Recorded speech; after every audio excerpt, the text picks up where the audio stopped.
kan adama keelarratti abbeedhaan qaba daansan guddisuuf ijoollee jedhee dhufee gooftaan qabduu fi meerree illee numa gidduu jira harkisaa hojjechuuf ammallee seexanni raataa otoo karaa deemu gadi bu'ee qillee nus gammannee kufuusaa isa mardootitti galee nus gammannee kufuusaa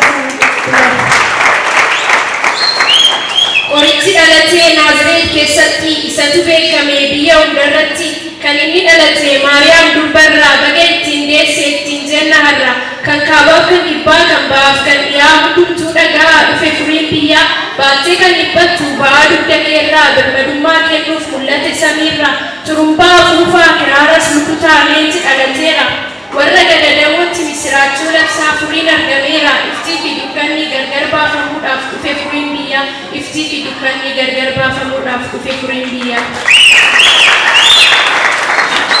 Meewwanti gaafa eenyu laata qorichi dhalate misiraachuu haaras gaafaati natti tulapheen rifate leenci dhalate kun eenyu maqaan isaa waa'ee isaa yoon dhaga'u biyya mara tuusaa kan kaabaa kan kibbaa hundumtuu irra hollaa gosoon dhaga'u falfalaan inni yaa qabasiisoo lallaa doqqaayin inni yaa oduu dhaggeeffannaan qaalluun qabameera gara samii ilaalan dumeessota keessaa abiddi bu'eera sagalee yoon dhaga'u daabiloos guddisiis gadi darbatameera eenyu laata qorichi dhalate adaraa namatti wanta ta'aa jiru ati nu hubachiisi. Wanta ta'aa jiru baruu ni barbaaddaa Yesuustu dhalate leencichi Yihuudaa handhugaan dubbadhe wanta ta'aa jiru fayyisaan dhalate akka duriin jiru gaafa inni dhalatu wanta dinqiitte Heroodis mootichi hollachuutti kee seexanota gidduutti goolii cimaatte Heroodis sodaatee waan tokko murteesse Yesuusin qaluudhaaf billaasaa qopheesse Yesuus miliqeeraa biyya Gibxiitti isa se'ee fixe ijoollota baay'ee biyya isaa keessatti waaqichaa faraduu Heroodis ibidda keessatti waaqichaa faraduu Heroodis ibidda keessatti. Iska Heroodis gatii argateera teessoo gubbaatti gooftaa qopheesseera dhiiga ijoollee keenya isarra barbaadeera ani kan na dinqu adakka ibsiteetti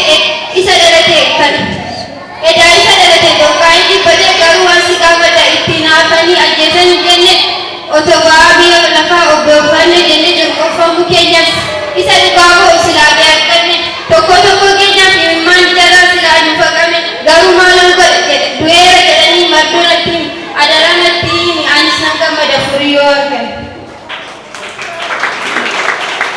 Misiraachuu haaraan beekira geenye Yesuus du'aatee ati daandii geenye beeyyesuus ka'eera awwaala fonqolchee warra isa awwaalan harka qullaa galche ajjeesni awwaallee jedhanii gala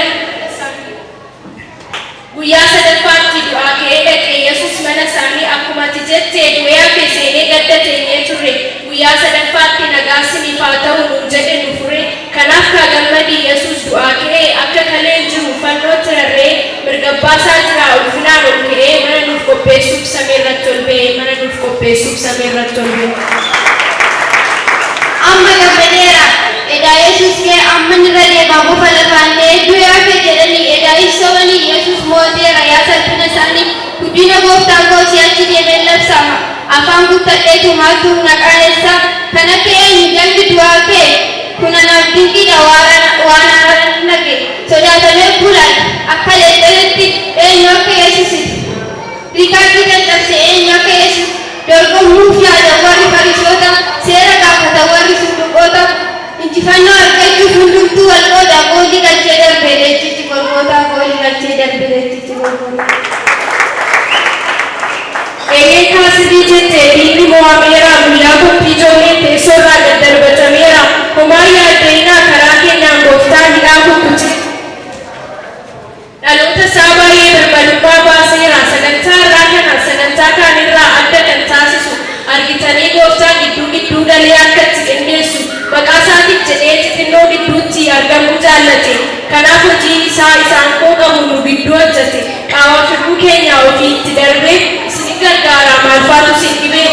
kan nutti haasa'ee nu jajjabeesse sagantaa bareedduu kanas kan qopheesse haa ta'uuf galanni kan lafaan kaase sammuu ijoollee isaa birmadummaa baase sammuu ijoollee isaa birmadummaa baase.